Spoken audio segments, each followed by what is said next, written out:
L'Algérie, un pays avec une histoire et une origine longtemps spéculée et erronée. D'où viennent les Amazighs? Peuple qui se dit libre, appelé berbère par les Romains et les Arabes. Longtemps, l'Algérie a été victime de conquêtes des peuples romains, ciliciens, ibériques ou arabes. Les Amazighs n'ont pourtant jamais oublié là où ils viennent. Culture amazigh est bien plus riche et super intéressante à connaître. L'Algérie possède une histoire riche et marquante et son passé colonial forgea son identité. Une identité marquée. Des gens patriotes qui aiment embrasser le drapeau avec fierté. Un peuple qui a un amour inconditionnel pour le football. De cet amour, on doit se poser une question. L'Algérie est-elle un pays de foot? C'est ce que nous allons voir dans cette vidéo. Let's go!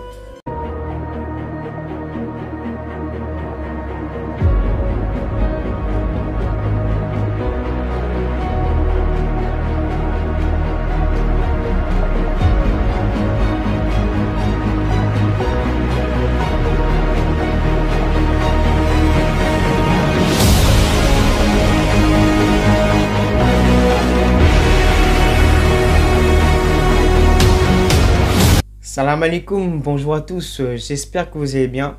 Alors la vidéo du jour me tenait vraiment à cœur parce que l'Algérie c'est un pays qui est particulier pour moi parce que j'ai du sang algérien dans mes veines. Et puis l'Algérie est un pays tellement merveilleux que je dois lui rendre hommage et donc j'ai préparé cette vidéo. Donc si vous aimez, likez, commentez, partagez, ça récompensera mon travail. Et je pense qu'on peut commencer. Allez, let's go!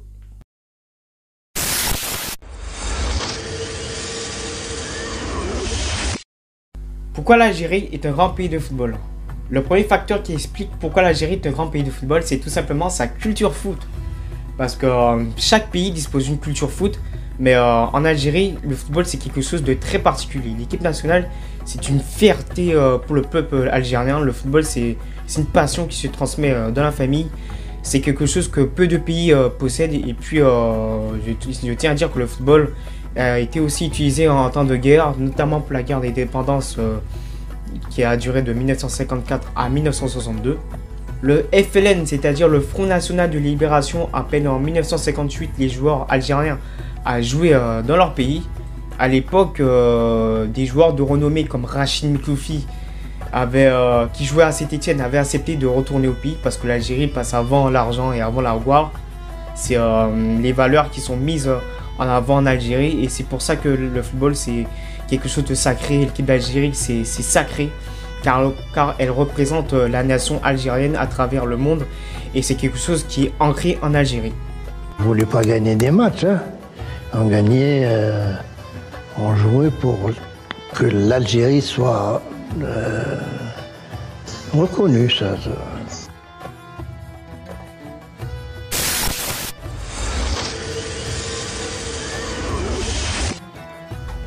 Le deuxième facteur, ce sont les joueurs exceptionnels que l'Algérie a possédé et possède encore, parce que l'Algérie a pu compter sur d'immenses talents passés par l'équipe nationale. Je pense notamment à Salah Assad, un joueur tellement marquant.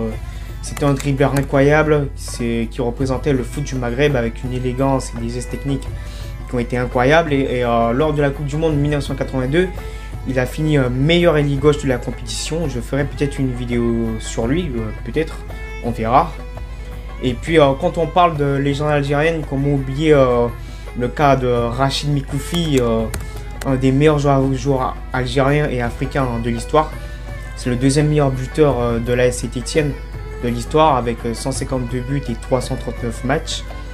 C'est un joueur emblématique parce qu'il a notamment aidé lors de la guerre d'indépendance. Il a joué pour le FLN. Voilà, donc c'est un joueur qui a représenté la patrie algérienne et le peuple en sera éternellement reconnaissant, Rachid Mikloufi. Il faut aussi parler de Mustapha Daleb, une légende du football algérien. Et, sa carrière commence en 1969 et elle se termine en 1985. Il jouait en tant que numéro 10, mais parfois il pouvait jouer en tant qu'ailier. Il avait une technique, une vista, une vision de jeu propre à un numéro 10. C'était l'un des meilleurs buteurs de l'histoire du PSG. Il a participé à de nombreuses compétitions nationales avec l'Algérie. C'est un monument du foot algérien, il n'y a rien à dire. Au niveau des joueurs actuels, on peut citer Riyad Mahrez, l'ailier droit virevoltant de Manchester City. On peut aussi citer Ismaël Bennacer, la plaque tournante de la sélection des Fennecs et du Milan AC. Il y a aussi Youssef Attal, un excellent latéral droit qui évolue notamment à Nice. Et puis, faut pas oublier les joueurs binationaux parce que même s'ils n'ont pas choisi la France, même s'ils ont été formés en France et non en Algérie, ben, leurs parents ils sont algériens. Et ce sont des Algériens. Et qu'on pense à des joueurs binationaux, on pense notamment à Karim Benzema, Nabil Fekir, Stambouli, qui auraient pu jouer pour l'Algérie.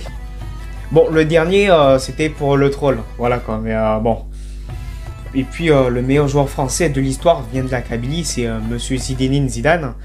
Lui aussi, il aurait pu choisir l'Algérie, donc sincèrement, l'Algérie a eu énormément de grands joueurs, c'est pour ça que ça fait partie des raisons pour lesquelles l'Algérie c'est un grand pays de football, tout simplement.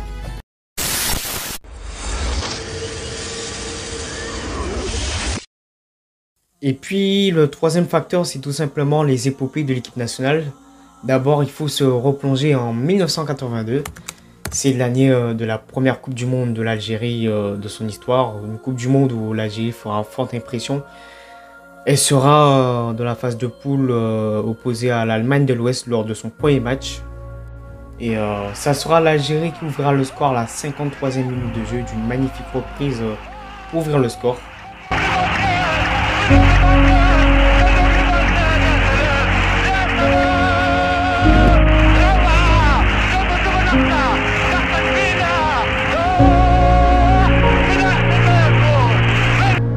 Même si l'Allemagne de l'Ouest égalise à la 68e minute de jeu, ça sera Belloumi qui marquera une minute plus tard pour marquer le but vainqueur pour la première victoire de l'Algérie en Coupe du Monde.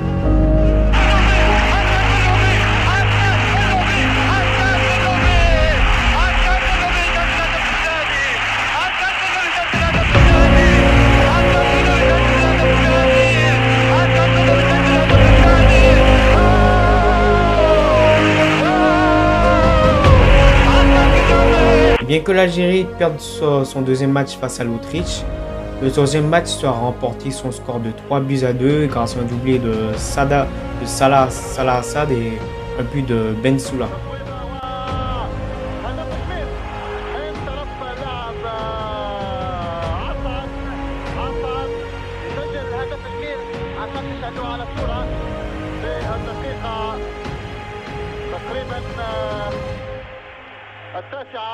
شوفوا الإعادة تاع تسجيل الهدف هذا جميل تاع عساد، كان في وضعية حسنة بوربو ثم عساد كان مناسب، عساد جميل ويسجل الهدف الثاني عساد جميل بعد التمريرة تاع بوربو. عساد كان في وضعية حسنة ووجه لوجه بخادع الحارس نوفان ويضيف هدف ثاني لصالح منتخبنا الوطني. شوفوا الإعادة عساد جميلة باليسرى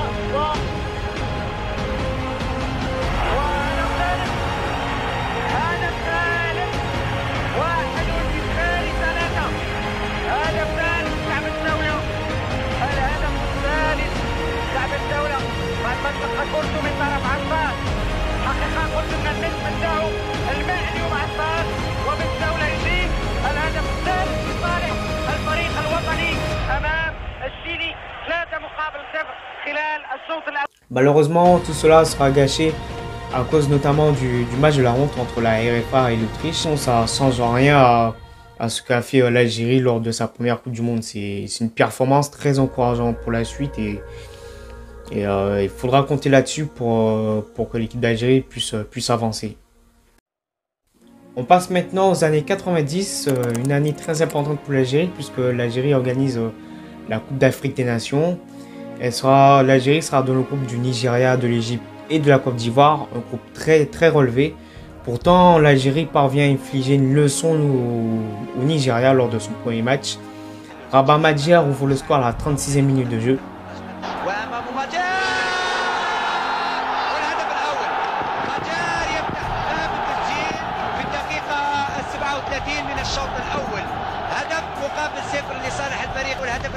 شوف الإعادة من أوجاني، لقطة جميلة وسريعة والهدف الأول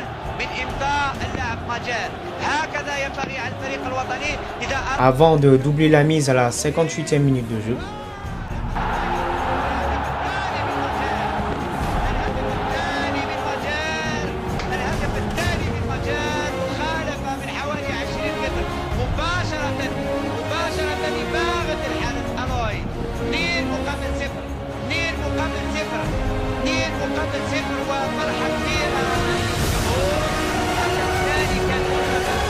Et ça sera Jamel Medad qui imitera Rabat Madjer avec un doublé avec, à la 69e minute de jeu et à la 72e minute de jeu.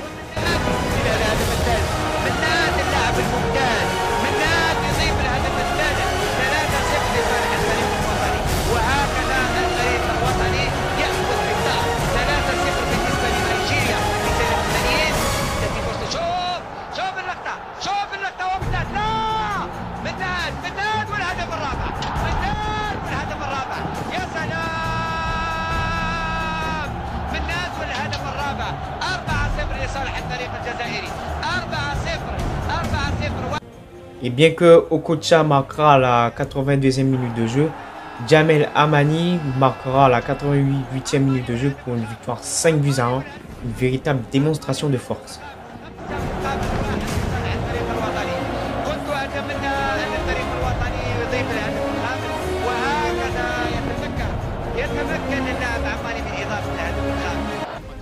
Alors en confiance pour son deuxième match face à la Côte d'Ivoire, l'Algérie ouvrira le score à la 23e minute de jeu grâce à Jamel Medad.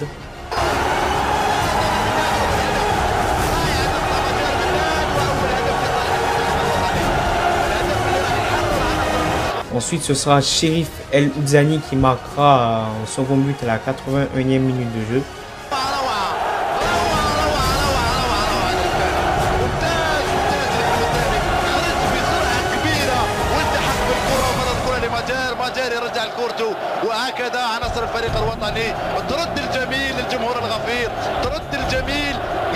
Et puis un troisième but qui sera inscrit par l'intermédiaire de Oudjani à la 92e minute de jeu pour un score final de 3-0.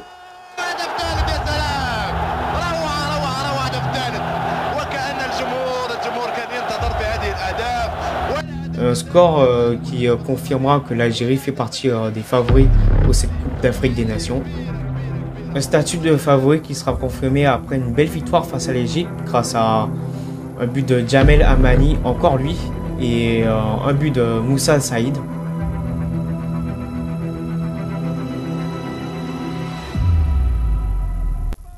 Terminant première de son groupe avec 9 points, l'Algérie sera opposée au Sénégal lors de sa demi-finale. Demi-finale qui se déroulera au stade du 5 juillet 1962 en Alger, devant 65 000 téléspectateurs. Et ce sera l'Algérie qui ouvrira le score à la 4e minute de jeu par l'inévitable Jamel Medad.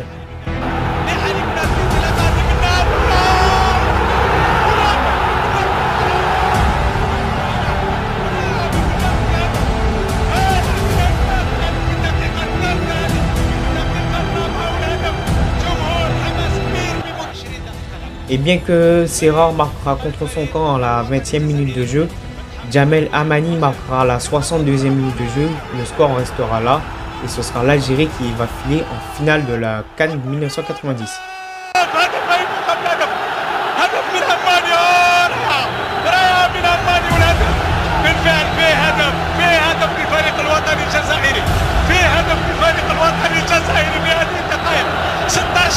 Et face à une équipe du Nigeria, une équipe que l'Algérie avait déjà corrigée en phase de poule, dans un stade qui sera rempli à 100 000 téléspectateurs, conscient et déterminé que l'Algérie doit remporter sa première CAN, ce sera Cherif Oudjani qui marquera à la 38e minute de jeu grâce à une frappe extérieure de surface de réparation.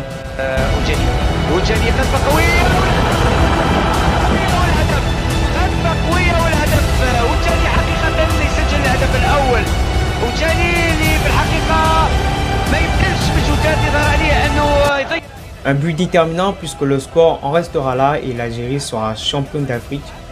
Un moment d'histoire, un moment inoubliable pour l'équipe d'Algérie. La première Coupe d'Afrique des Nations pour l'Algérie, c'est quelque chose qui s'oublie jamais, quoi.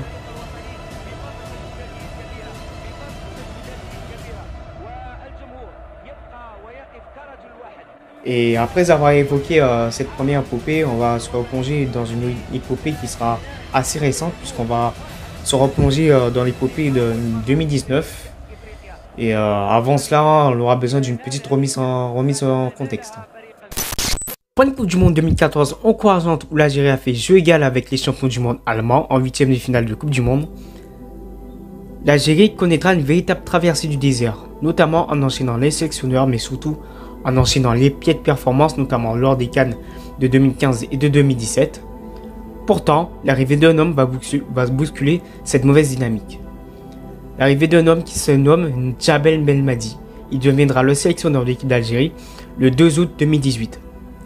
Son arrivée va changer pas mal de choses, notamment au niveau de l'état d'esprit auquel Belmadi fera adhérer son groupe.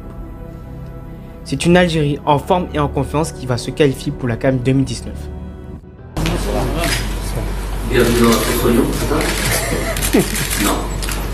Bah écoutez, déjà avant tout, je suis heureux d'être là devant vous. Je suis heureux d'assister à cette première conférence de presse en tant que sélectionneur national. C'est évidemment pour moi une énorme fierté d'être à la tête de l'équipe 1 de notre pays. C'est en même temps une lourde responsabilité. Une décision aussi que j'ai prise mûrement réfléchie. Parce que la responsabilité qui va être la mienne nécessite évidemment une profonde réflexion. En tout cas, le premier sentiment qui m'anime, comme l'a dit 2 heures après cette signature, c'est beaucoup de fierté, un honneur de représenter, on va dire entre guillemets, la planche à d'autres fonctions footballistiques, l'équipe Fagnon, notre pays, et on assumer la responsabilité. Voilà, on peut commencer. L'Algérie doit jouer son premier match de la CAN face au Kenya, une équipe dont il faudra se méfier. Et dans un stade rempli à plus de 8000 téléspectateurs au Caire en Égypte, ce sera l'Algérie qui aura les plus grosses occasions en première mi-temps.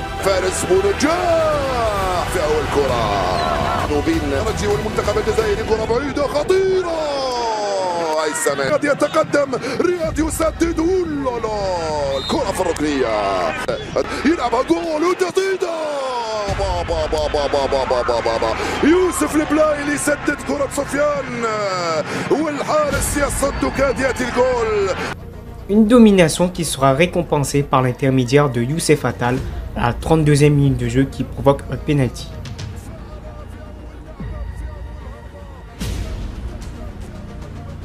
Un penalty qui sera converti par Bounedjah et 10 minutes plus tard, ce sera Riyad Mahrez qui doublera la mise pour un score de 2-0.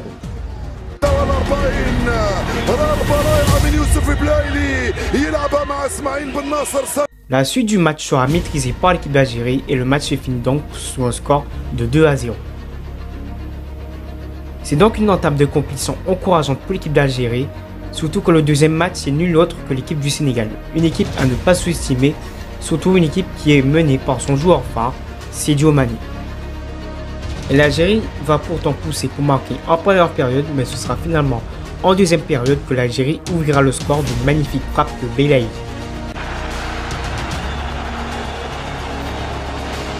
Et bien que les deux équipes auront quelques occasions dans le match se termine sur une victoire algérienne. Et lors de son troisième match, ce sera une Algérie décomplexée qui battra tranquillement la Tanzanie 3-0.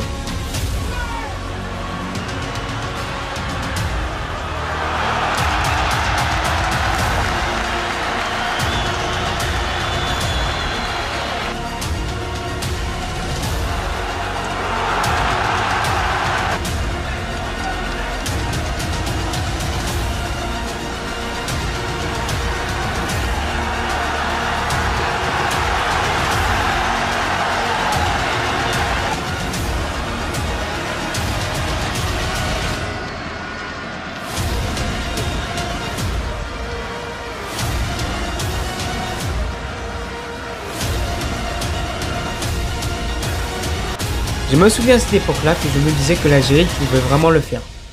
Avec l'état d'esprit que Belmadi avait insufflé à cette équipe, on pouvait vraiment croire à la victoire finale. C'est donc parti pour les huitièmes de finale face à la Guinée que les hommes de Belmadi savent qu'ils n'ont plus droit à l'erreur. Et c'est déterminé comme jamais que les joueurs rentrent sur la pelouse. Et si à la 19e minute de jeu on pensait que l'Algérie allait ouvrir le score, ce sera finalement à la 23e minute de jeu que les Fennecs ouvriront le score. Une magnifique frappe en finesse enroulée à ras du poteau.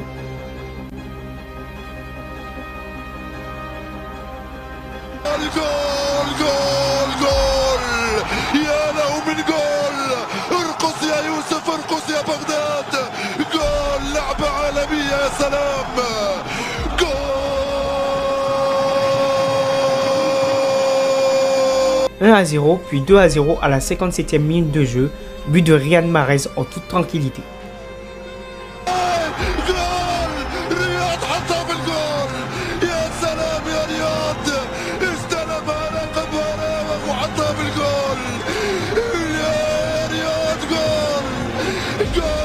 Toute maîtrise, après ce but, Adam Ounas viendra mettre fin à tout suspense.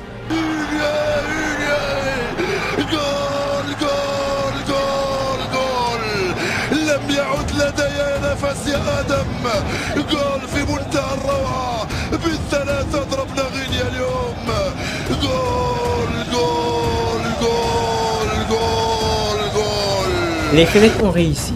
Ils se sont qualifiés pour les quarts de finale.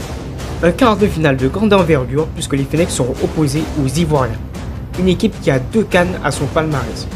Une équipe toujours présente sur le continent africain. Figouli ouvre le score à la 20e minute de jeu.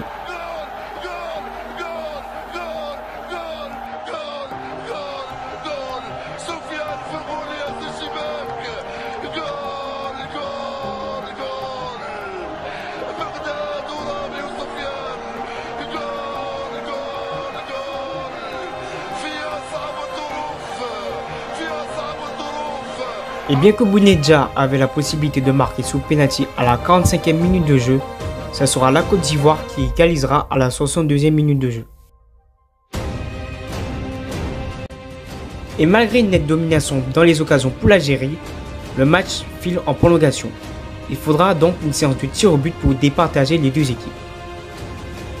Une séance de tir au but très stressante, pourtant c'est l'Algérie qui sortira vainqueur, notamment après le tir au but raté de Geoffrey Sereni.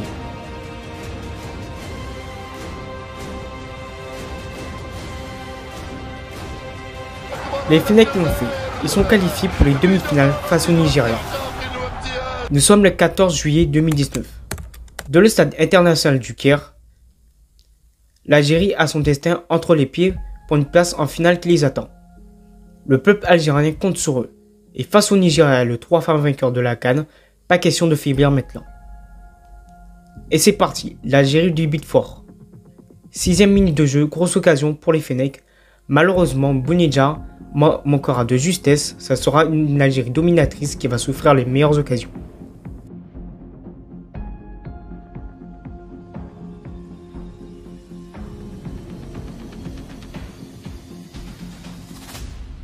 Et quand les buts ne viennent pas, c'est Riyad Mahrez qui utilise sa créativité sous le côté droit qui va provoquer et éliminer. Ensuite, il va adresser un centre qui sera contré dans les filets nigériens. 1-0 pour l'Algérie.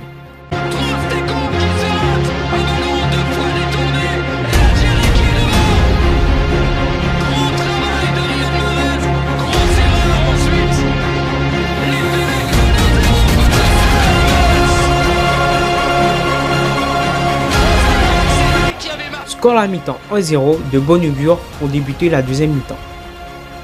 Et je tiens à rappeler que l'arbitre de ce match c'était Monsieur Gassama. Oui, le même arbitre qui nous a coûté la Coupe du Monde 2022. Et vous allez très vite comprendre pourquoi je rappelle cela. 67e minute de jeu. Etobo, joueur du Nigeria, adresse une frappe puissante à Issa Mendy, étant en duel avec le défenseur central du Nigeria, n'a pas le temps de retirer son bras. Et le ballon vient heurter le pied milieu de son bras. Moi personnellement, j'étais pas du tout d'accord avec cette décision car Issa Mendy était en duel avec un joueur et n'a pas eu le temps de retirer son bras. Mais après, ça reste que mon avis objectif. Égalisation sous penalty pour le Nigeria et tout est à refaire. Et bien que l'Algérie va pousser avec quelques occasions, notamment dans le temps additionnel, notamment avec cette frappe de Benasser,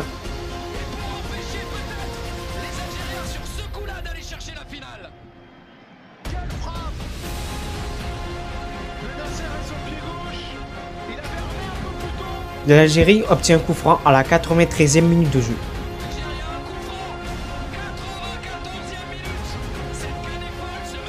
Je me rappelle ce jour-là que j'étais à genoux en train d'espérer de tout mon cœur que Riyad Mahrez marque.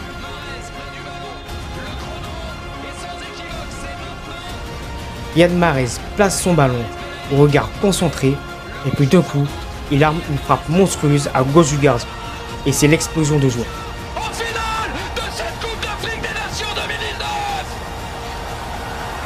Énormissime, sublimissime coup franc.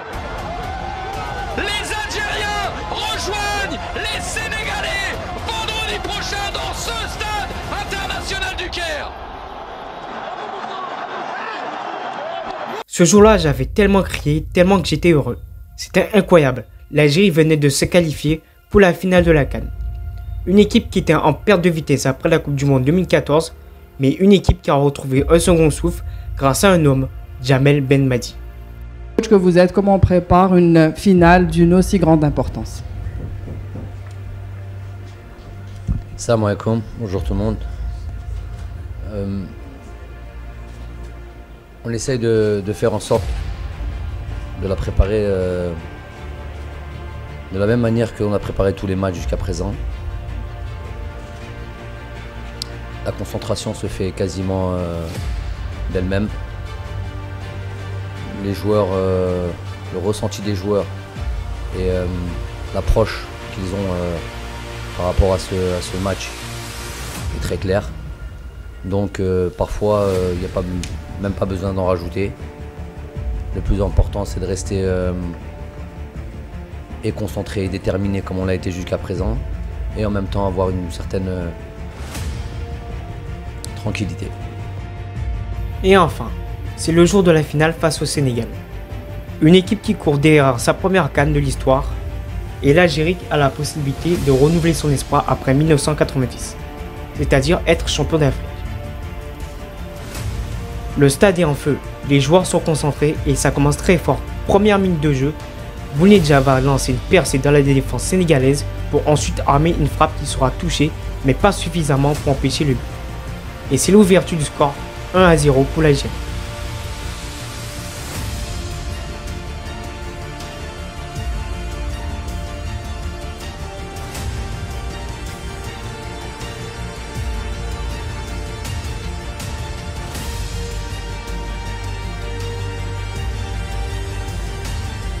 À ce moment-là, l'Algérie prend l'avantage psychologique sur son adversaire. La suite appartient à l'histoire. L'Algérie va se montrer résistante et solidaire, laissant le ballon au Sénégal. Ils vont tenir jusqu'au bout, jusqu'au coup de sifflet final. Et ça y est, l'Algérie vient de le faire. Après 1990, l'Algérie est de nouveau championne d'Afrique. C'est un moment inoubliable pour tout supporter algérien, un moment d'histoire, un moment qui restera gravé à jamais. Une équipe et pour un peuple. La sélection algérienne est championne d'Afrique 2019. Deuxième trophée pour les Fennecs. Tous ensemble, tous heureux, tous avec le trophée.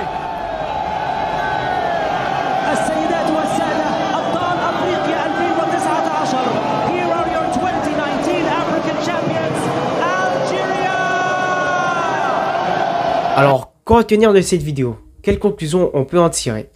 Je dirais que l'Algérie est sans aucun problème un très grand pays de football. C'est quelque chose de très particulier en Algérie. Et c'est pour ça que le football sera toujours aimé et apprécié. Car le football sert à rassembler. Et l'Algérie fait partie de cette grande famille de football. Et comme on dit en arabe, Tahiyat Désiré. Vive l'Algérie. Et c'est tout pour cette vidéo. Si vous avez apprécié, likez, commentez, partagez. Ça me donnera de la force et ça me motivera à continuer. Vous pouvez aussi me retrouver sur Instagram, le lien est dans l'onglet à propos. Sur ce, je vous dis à la prochaine. Salut!